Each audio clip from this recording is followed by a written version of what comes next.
In the vast reaches of the Andromous expanse, where star systems shimmered like scattered diamonds across a sea of darkness, the Galactic Empire reigned supreme. For more than 10 millennia, its fleets had subdued countless civilizations, enforcing the Emperor's decree with unyielding precision. No rival power had ever challenged the might of the Empire and survived. Yet on a quiet watch cycle, deep within Sector Rho 47, an alert began flashing across the Imperial command net. A message that would soon shake the Empire to its core. Unidentified human vessel, fleet, destroyed. Admiral Varen of the 7th Imperial Armada stared at the transmission, his mind refusing to process the words. The 7th was composed of 30 capital ships, hundreds of escorts, and thousands of strike craft. Enough firepower to annihilate an entire planet's defense grid. Yet the report from the sole surviving probe was unambiguous. The entire fleet was gone. Only fragments of hull plating and faint radiation traces remained. "Replay the last sensor feed," Varen ordered, his voice trembling despite years of command discipline. The holodisplay flickered, showing the image of a massive dark gray vessel emerging from a fold in space. Its hull bore no markings recognized by the Empire's database. The ship moved with deliberate grace, no energy spikes, no warp wake, no visible weapon ports. Then, in less than 3 seconds, the 7th Fleet's long-range dreadnoughts imploded one by one, collapsing into silent clouds of debris. The unknown vessel had not fired a single visible shot. Across the Empire's heartworlds, the news spread like wildfire. At first, officials dismissed it as a sensor anomaly, or a failed experiment by one of the frontier species, but as more recon probes were sent, more fleets vanished. Each time the last transmission ended with the same chilling phrase, "Unidentified human vessel, fleet destroyed." Few in the Empire remembered the word human. To most scholars, it was an archaic reference to a minor pre-expansion species once confined to the spiral arm of Sol. The Empire's historians had long since recorded their extinction after the assimilation wars thousands of cycles ago. Yet the evidence now pointed otherwise. Someone or something bearing that name had returned. On the distant research outpost Helion 9, Dr. Loran, an expert in pre-imperial civilizations, examined the recovered fragments of the unidentified ship. The metal was unlike anything in the galactic records, self-healing alloys interwoven with molecular-scale circuitry. He whispered to himself as the scanning arrays hummed, "This is impossible. This material predates our known energy sciences." When his assistant asked what it meant, Loran only muttered, "It means the humans never vanished. They evolved." In the high chambers of the Imperial Council, panic and disbelief battled for dominance. Grand Vizier Talon slammed his palm on the conference table. "A single ship cannot erase an armada. We are the Empire. Mobilize the core fleets, bring in the dreadnought lines, and end this myth before it spreads." Yet even as he spoke, new reports arrived. Entire sectors along the outer rim had gone dark. Communications ceased abruptly, and all patrols dispatched to investigate were lost without trace. The Emperor remained silent in his throne of starlight, watching the growing storm unfold. When contact was finally re-established, it came not through Imperial channels but as an open broadcast received simultaneously on every frequency and in every known language. The holographic projection showed the same human vessel hovering against the backdrop of a dying star. A voice calm and measured echoed through the cosmos. "We are the descendants of Earth. We have returned to reclaim what was taken. Your empire has forgotten its origin. We remember." The Empire's fleets mobilized with unprecedented speed. The core fleets, numbering more than 500,000 warships, converged on the Vega Corridor, the predicted route of the human vessel. The Empire's generals believed overwhelming force would crush the intruder. But deep within their ranks, officers whispered of something ancient, something that had waited eons to rise again. As the fleets formed their battle lines, the human ship appeared once more. No escort vessels, no formations, no threats. Only a single ship against the grandest military force in the galaxy. Admiral Varen, now commanding the combined defense, initiated every known weapon protocol. Particle lances, quantum torpedoes, and graviton disruptors lit up the void. Yet as the inferno consumed space itself, the human vessel remained untouched.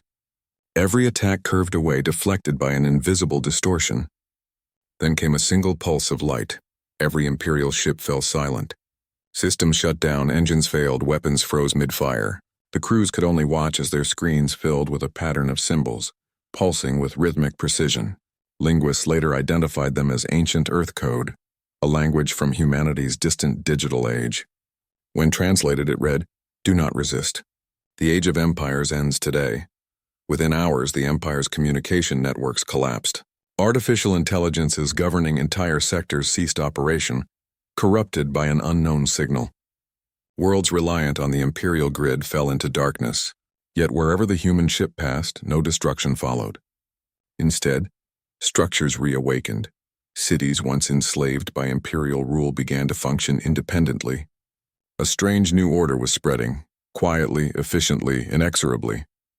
Dr. Lauren's research team finally uncovered a truth hidden beneath layers of forbidden archives. Long before the Empire rose, before the Great Assimilation Wars, humanity had vanished from the known stars. The official record claimed they perished in a failed expansion. In reality, they had left voluntarily. They had transcended conventional technology, merging biology with artificial intelligence, reaching dimensions where time and space were no longer barriers. The Empire had built its foundation on forgotten human relics, never realizing the origin of its own technology. Now the creators had returned to reclaim their legacy. At the imperial capital, panic turned to chaos. Grand Vizier Talon attempted to declare martial law, but the command systems ignored him. Even the Emperor's throne interface failed to respond. Then, as the palace shields shimmered and fell, the human vessel appeared above the planet. It did not fire. Instead, a single beam of light reached the palace grounds, coalescing into a human figure. Tall, serene, with eyes that reflected both stars and sorrow. The Emperor rose, demanding identification, but the figure only replied, "We are what you once were. You are what we left behind." The Emperor, proud and defiant, spoke of power and legacy, of how the Empire had brought order to the stars. The human emissary simply looked upon him and said, "Order born from chains is not civilization. It is fear." Then the light expanded, engulfing the palace in silence. When the radiance faded, the palace was empty. The throne stood unoccupied, the Emperor gone without trace. In the following days, no imperial command structure remained. Ships drifted, their crews awakening to find new directives etched into their consoles. Non-violence protocols, cooperation algorithms, and messages of restoration. Worlds once oppressed by the Empire's rule received transmissions offering guidance, technology, and freedom. The broadcasts bore no insignia, only the ancient emblem of a blue sphere. Earth Dr. Lauren, now the de facto voice of the newly awakening worlds, transmitted his final report. "The humans have not come to conquer. They have come to remind us what we once were capable of. Their power is not born of war, but of understanding beyond time." His words spread across a galaxy, learning to breathe again. Admiral Varen, one of the few surviving Imperial officers, recorded his own account before vanishing into deep space. "We believed ourselves gods. We built an empire across stars and forgot that gods too have creators. The humans returned not as destroyers, but as teachers. We feared them because they showed us the mirror of our arrogance." His ship was later found abandoned near the ruins of Vega Station, with a single line written in its log. "They did not destroy us. They freed us." Centuries later, historians across the liberated system spoke of the event as the Great Return.